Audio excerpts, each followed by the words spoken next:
Olá, começamos mais um programa Entre Amigos aqui na TV Aperipê e hoje temos a Francilene, que é neuropsicopedagoga e vai contar um pouquinho sobre o papel da psicopedagogia no ambiente escolar. Tudo bem? Tudo bem, prazer mais estar aqui. sobre isso, né? Porque é uma área muito ampla. Conte mesmo. mais, tudo bem? Tudo bem, é um prazer estar aqui. Falar sobre inclusão, sobre psicopedagogia é um grande prazer. É uma luta que eu já trago há muitos anos, desde que iniciei minha graduação em matemática. Então, é algo que eu luto para que tenha mais pessoas acesso a essas informações. Muito bem. E aí a gente quer entender um pouquinho, né, o que é a neuropsicopedagogia. Conte aí para o nosso público. A neuropsicopedagogia é uma ciência que trabalha através de 3 áreas distintas, né? Que é a psicologia, a pedagogia e a neurociência também. E vem agregar no contexto escolar, educacional, que traz toda a questão de elaborar um plano de intervenção que compreenda como os alunos realmente aprendem, e principalmente aqueles alunos que têm alguma dificuldade de aprendizagem, né? Sabemos que no Brasil atualmente há 47,3 milhões de crianças matriculadas e dessas 6 milhões têm algum transtorno de aprendizagem. Então, é muito importante ter no ambiente escolar neuropsicopedagogo, psicopedagogos trabalhando para que ajude essas crianças que futuramente estarão no mercado de trabalho, estarão no ambiente como um todo e precisam de apoio. Entendi. E aí você falou da psicopedagogia, né? Então qual é a diferença da neuropsicopedagogia para psicopedagogia? Sim. Me corrija se eu perguntei errado, porque a palavra às vezes é um trava-línguas, isso. mas me conte aí a diferença, basicamente. Tá, correto. Muita gente confunde as duas e até falam que a neuropsicopedagogia é a psicopedagogia mais completa. Porém, as duas são distintas, se complementam, né? Porque a neuropsicopedagogia vai trabalhar a questão cerebral da criança, como a criança aprende e como o cérebro dela faz, por exemplo, conexões para foco, memória.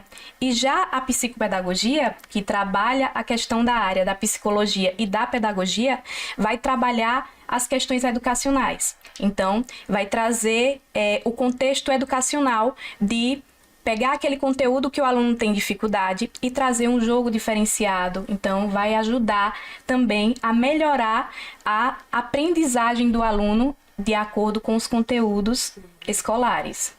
Essa é a diferença entre as duas. Então, as duas se complementam, né? Um complemento, né? Isso. Uma analisa o cérebro da criança, como ela aprende. A outra vai trazer métodos com jogos, atividades lúdicas para facilitar a aprendizagem. Isso, Entendi. Interessante. E como é que a neuropsicopedagogia, né, contribui para o diagnóstico das dificuldades de aprendizagem, né? Como é que funciona isso? A neuropsicopedagogia, ela trabalha com testes avaliativos. Então, se faz uma avaliação neurológica, neuropsicopedagógica, né, da criança, para entender como é que ela foca, como está a memória, o nível de memória da criança, a questão cognitiva dela. Então, a partir dessa avaliação, através de testes, de escalas, a neuropsicopedagogia vai traçar um mapa daquela criança, de como é que ela aprende. Ela aprende mais através de aspectos visuais, auditivos ou sinestésicos. Ele prefere usar jogos, brincadeiras. Sim. Depois desse aparato, né, que a criança vai apresentar a partir dos testes, aí é que vai haver uma intervenção, um plano de intervenção que vai passar para o psicopedagogo, para o professor, para a família, para que aplique no dia a dia dessa criança. Então, nesse caso, você falou da neuropsicopedagogia, agora entra a psicopedagogia, não é isso? Isso mesmo. Aí, no caso, a psicopedagogia, como é que então, né, a psicopedagogia auxilia nesse processo? Pronto. Então, o psicopedagogo vai trabalhar com os conteúdos escolares e também com a autoestima da criança, motivando ela a gostar de aprender. Então, a psicopedagoga vai levar jogos, recursos visuais, atividades diversas que vão motivar a criança a aprender e vão facilitar também a aprendizagem. Por exemplo, uma criança autista que precisa de recursos concretos para poder aprender, assimilar os conteúdos. Então, é o papel do psicopedagogo encontrar esses recursos através lá do que o neuropsicopedagogo fez, de todo aquele plano, de entender como é que o cérebro daquela criança funciona. Ele, então, vai, em conjunto com a família e com a escola, aplicar atividades com esses recursos para facilitar a aprendizagem. Então, é um conjunto, né? Uma equipe. No dia a dia, né? Falo dos profissionais, até em casa mesmo, os pais, não sei se também conseguem identificar. Sim. Mas quais são os principais sinais, né, de que uma criança ou um adolescente estão passando aí por uma dificuldade de aprendizagem? Então, inicialmente a gente percebe através, desde cedo, né, tem dificuldade na fala, não consegue interagir bem, é extremamente agitado ou muito calminho. No ambiente escolar, dificuldade em leitura, em fazer contas básicas, matemática. Então, essa criança é possível que tenha alguma dificuldade, algum transtorno de aprendizagem. Memória, um pouquinho prejudicada, não consegue interagir bem com os outros colegas. Então, todos esses sintomas são sintomas que o professor e também os pais devem ficar atentos e buscar um especialista para poder fazer aqueles testes avaliativos e ver se tem algum transtorno, alguma dificuldade de aprendizagem e como sanar. Isso, então no caso identificando, quanto mais cedo, melhor. E aí, como é que essa intervenção funciona, né? Identificando esses sinais de forma precoce, né? Sim. Como é que funciona aí no auxílio, no desenvolvimento de uma criança ou de um adolescente que tem dificuldade nesse processo de aprendizagem? Então, é primordial que se faça essa análise o mais cedo possível. Porque nosso cérebro tem a questão da neuroplasticidade, então quanto mais cedo se identifica e começa a trabalhar, melhor é. Porque o desenvolvimento infantil, desde os 2, 3 anos, quando começa a interação com outros colegas, a gente percebe que precisa andar, falar, tem a questão do desfraude e tudo mais. Se tem alguma coisa que não ocorreu nos marcos do desenvolvimento corretamente, é melhor que já se comece a intervir, para que a criança não tenha prejuízos irreversíveis no futuro. Então, quanto mais cedo, melhor. Isso. E aí entra o papel da escola e da família, né? Qual seria esse papel? Como é que eles devem trabalhar, né, nesse processo de uma criança ou adolescente, né? Sim. Com dificuldade de aprendizagem? É primordial que a família e a escola trabalhem juntas, né? Muita gente diz que a escola é um treino para a vida, quando na verdade a criança passa lá 4, 5 horas ou mais, né? Que hoje com o ensino integral é mais tempo ainda.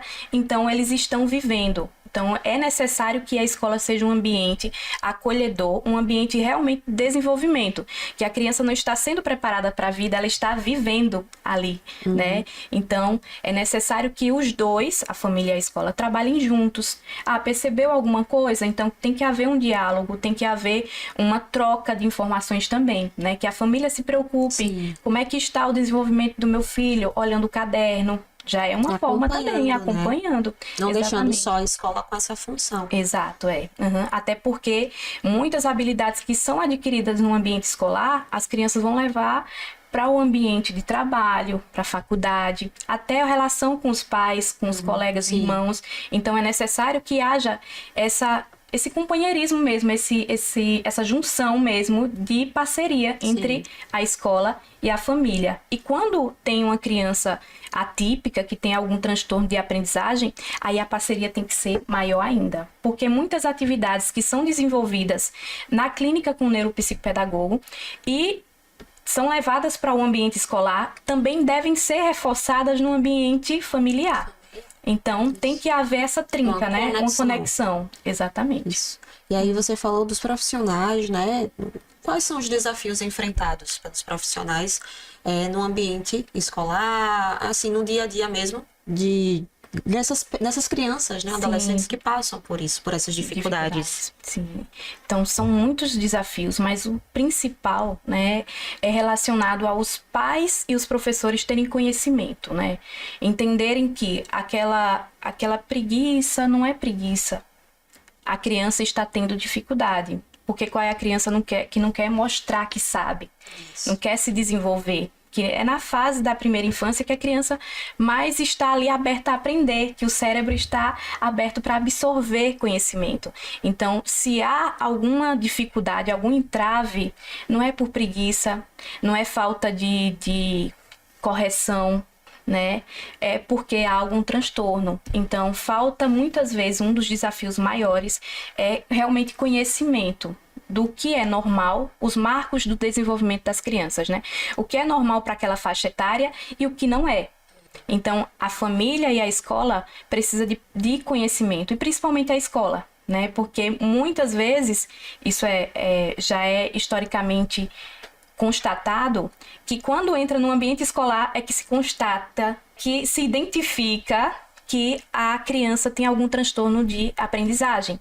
Porque quando estava com a família, aí entrou no ambiente escolar, o professor, quando ele está qualificado, ele consegue perceber que a criança tem algum transtorno de aprendizagem. Então, o maior desafio é profissionais que tenham conhecimento e que a família também aceite. Porque eu também tenho contato com professores que dizem: Fran, eu não sei como fazer porque a família não quer aceitar que essa criança tem autismo, por exemplo.